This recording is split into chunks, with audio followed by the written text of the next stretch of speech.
बिहार में इंडिया इत्तेहाद के बीच सीटों के बंटवारे पर इत्तेफाक राय बन गई है और इसका ऐलान आज या कल हो सकता है। दिल्ली में कल मुकुल वासनिक के घर पर अहम मीटिंग हुई। इस मीटिंग में तेजस्वी यादव भी शामिल हुए। मीटिंग में बिहार कांग्रेस के इंचार्ज मोहन प्रकाश और सदर अखिलेश सिंह भी मौजूद रहे।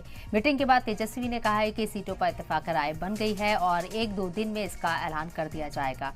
उन्होंने कहा कि दिल्ली से बिहार लौटने पर सीट शेयरिंग का ऐलान किया जाएगा।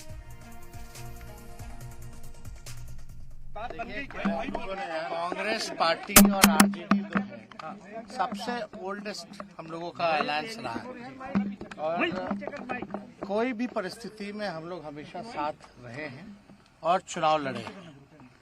चाहे विचारधारा जो है आज भाजपा की उसके खिलाफ भी लड़े हैं, एकजुट हैं, गोलबंद हैं। और जो कुछ दिनों से जो चर्चाएं जो चली आ रही थी कि भाई गठबंधन लगता है टूटेगा, तो ये तो साफ तौर पे ये खबरें जो है भाजपा का जो एजेंडा है उस रूप से ये खबरें चलाई जा रही थी।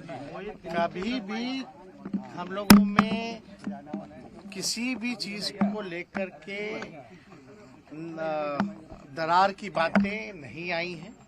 हम लोग हमेशा से एक दूसरे को अंडरस्टैंड करते हुए हम लोगों ने बात की है। हम सब लोगों का मेन एजेंडा है कि बीजेपी को हम लोग रोकेंगे।